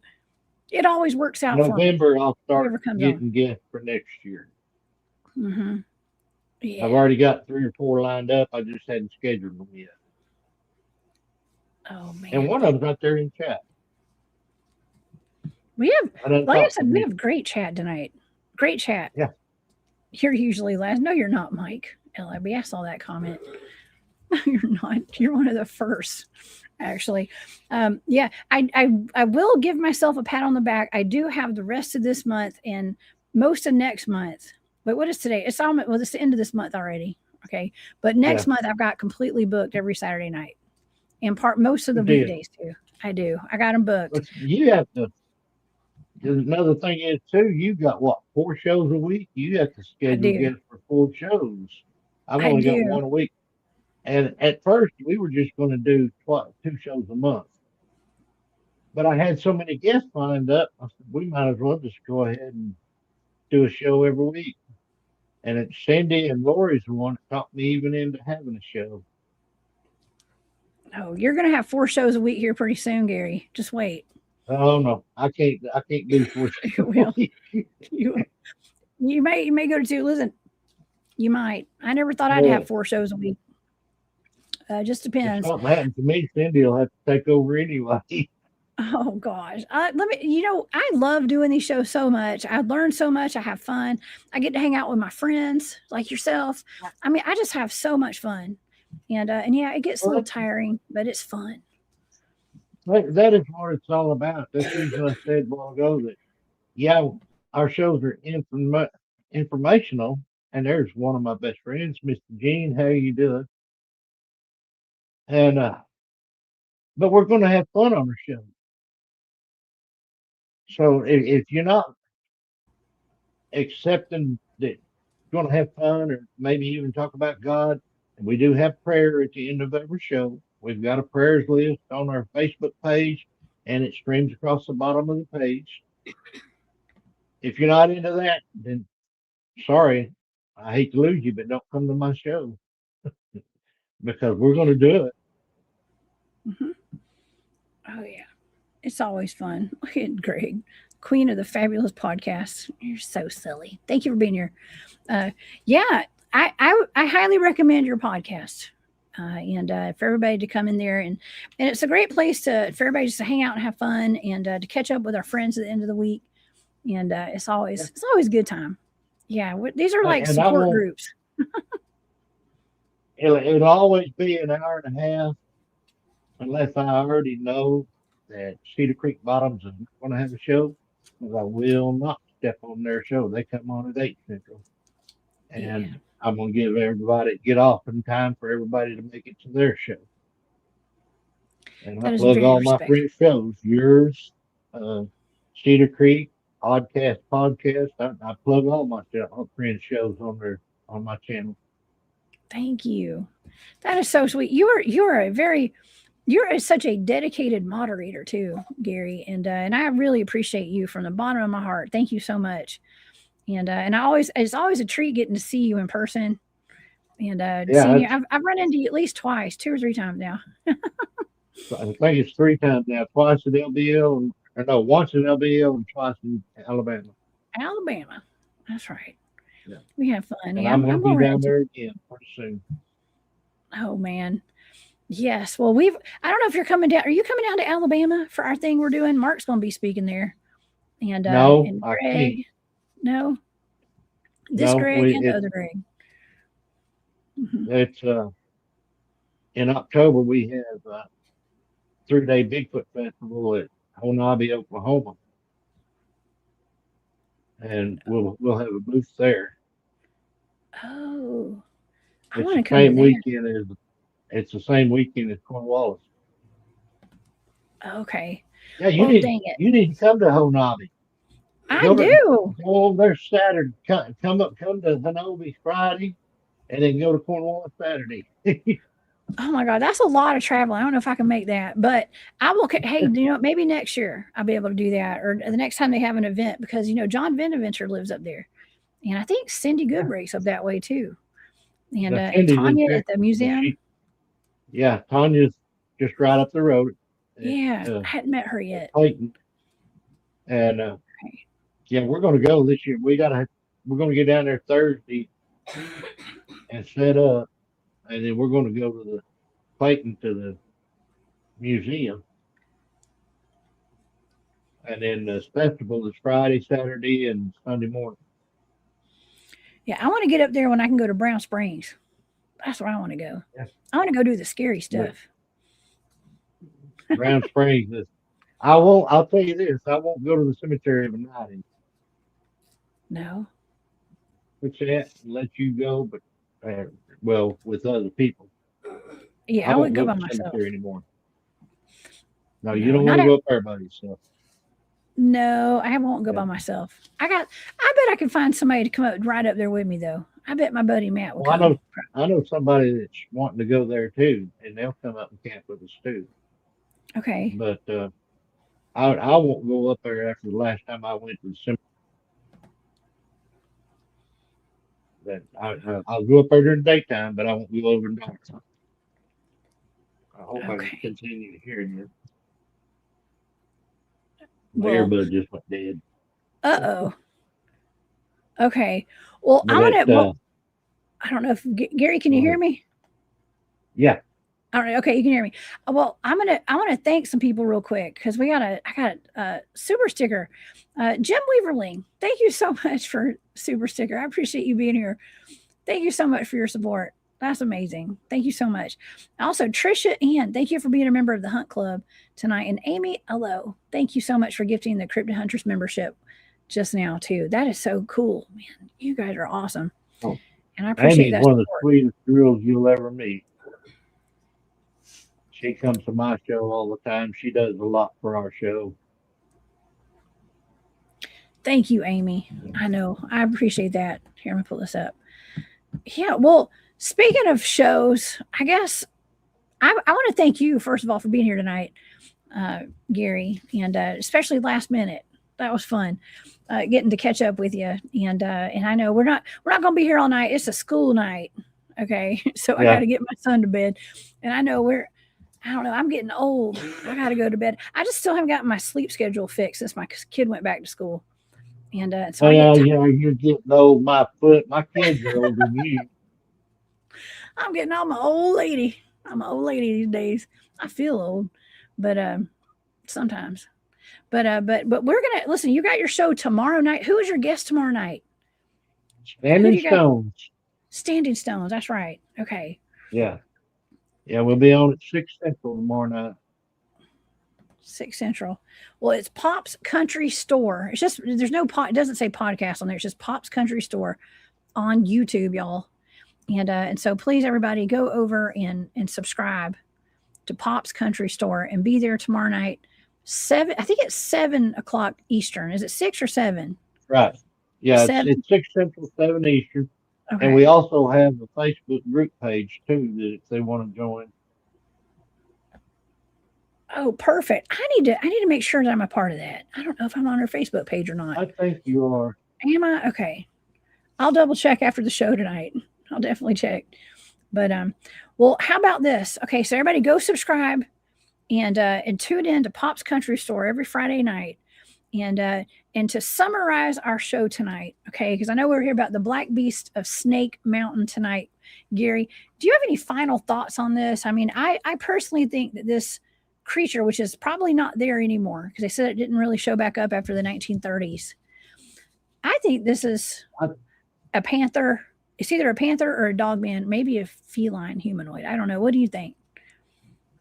Well, I agree with you on it's not there anymore. It hadn't been there since, like you said, the 30s. But it's either a dogman or a catman. I'm leaning more to after what you remote viewed. I'm leaning more towards a catman. I think you're But either right. one of them's got the agility to drop out of a tree and then just jump right back up into the tree without having to go up the trunk. A panther would have to go up the trunk. And if a panther was going to drop down on kids, it would do more than just scare them. Exactly.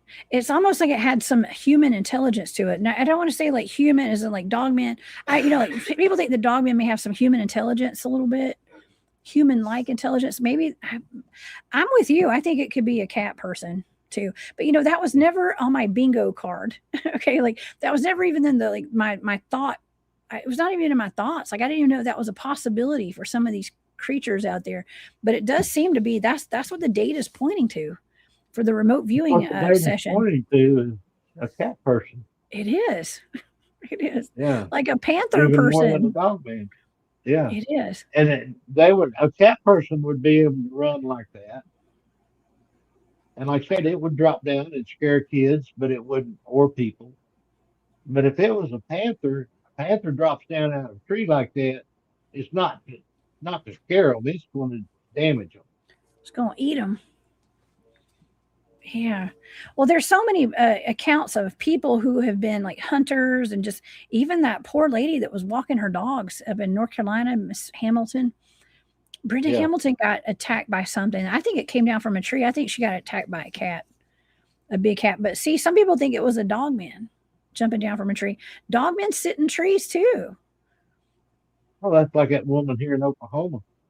They claimed it was a dog man there, but it wasn't. It was just a dog. It was just a dog.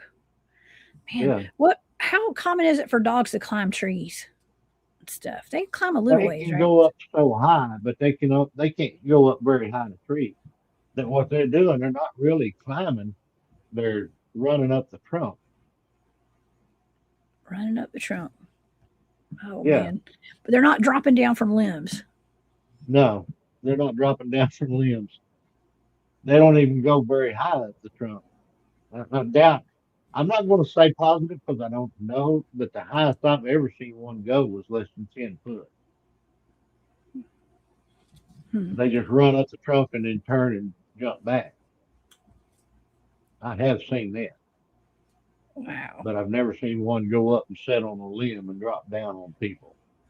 No, me neither. I've seen some videos of like hunting dogs that like scaled a tree trying to get a rabbit, or I don't know, rabbits climbed or whatever. I don't know what they were going for. But it didn't get very far. Raccoons. Okay, that's probably what it was. Coon hunting. Yeah. A coon dog will go up. That's what I said. A coon dog will go up about 10 foot, but then he turns and just drops back down. They can't go up there and get up in the limbs to go after the coon where the coon's at. I should have known that.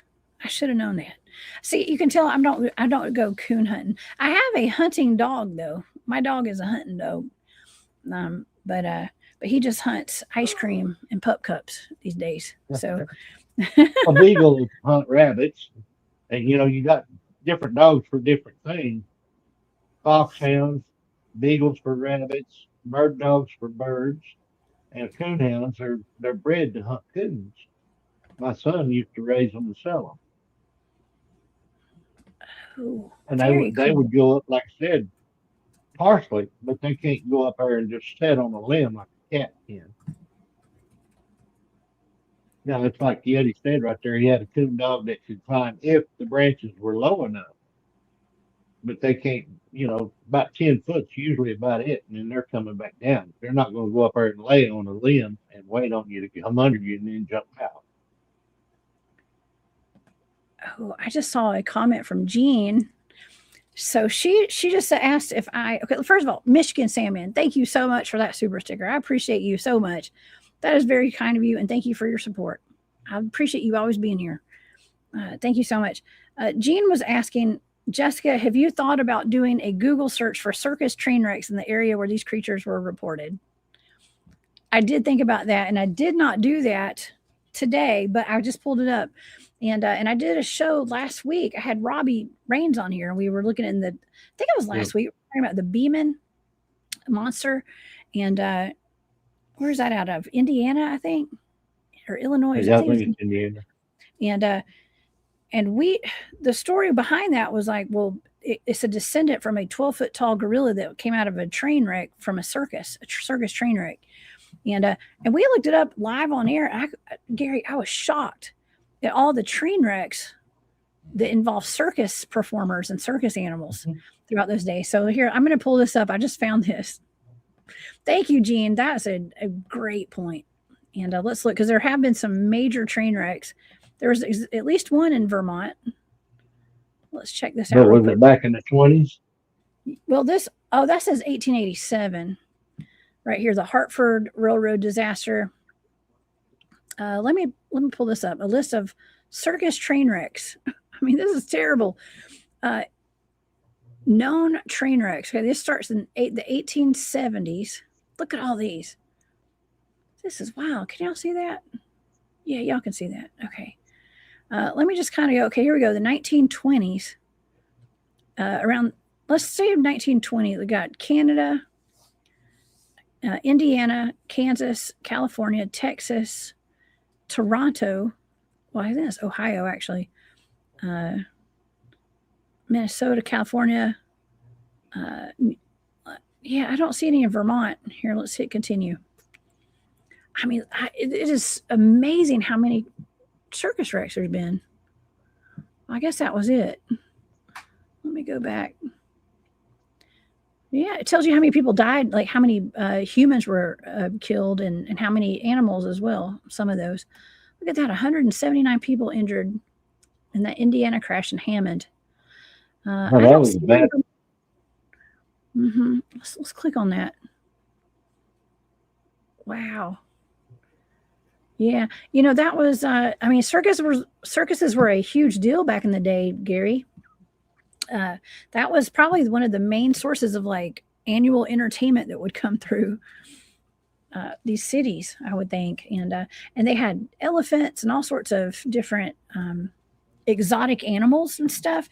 And I wonder too, like, is that how some of these hyenas, we had like hyenas that showed up in the Appalachian Mountains and stuff. Maybe they were a product of even some of these hyena dogmen. I don't know. Maybe there's some kind of connection to that from some of these circus wrecks. I don't know. Something to think about. Another one now. Let's see. I can't keep up with all the chat over here. And let's see. Years ago, train wrecks lost enough animals to be a small breeding population today. And that's very true. Could be. Okay. Well, that's very, very interesting. And thank you for that suggestion there, Jean. Okay. Well, y'all, it is getting late. I've had a blast. Gary, thank you so much for being here tonight. And we will all be over at Pop's Country Store tomorrow night at 7 p.m. Eastern, 6 Central. Y'all better be there, be square. And then after that, for having me on. Of course. Well, please be safe out there, Pops. Okay, be safe and have a safe trip down to Alabama. And we'll keep in touch. I want you to come back on the show as soon as you can. Right. Okay. Everybody awesome. Have a good night. All right. Thank you, Gary. All right, everybody. Have a wonderful night. I want to thank everybody who gave super stickers again tonight. And Tricia Ann, thank you for being a member of the Hunt Club tonight. Jim Weaverling, Amy, thank you so much. And Michigan Salmon, thank you guys so much for all your support. Thank you to all my moderators for being here. And of course, you guys, there are links in the description box to Pop's Country Store. If you guys want to go over there, if you haven't subscribed, please do. And I will see you guys back here on Saturday night. We have Scott Brush coming on the show. And we're going to talk about urban Bigfoot is his thing. And he has decades of Bigfoot field research under his belt. And I'm sure he's encountered plenty of other weird things out in those woods too. So y'all come see me. Okay. Everybody, please stay safe out there. Keep your head on a swivel. Don't live in fear. Okay. And Gary, thanks again. All right, y'all. I'll see y'all next time. All right. Bye. See you, Gary. See you later.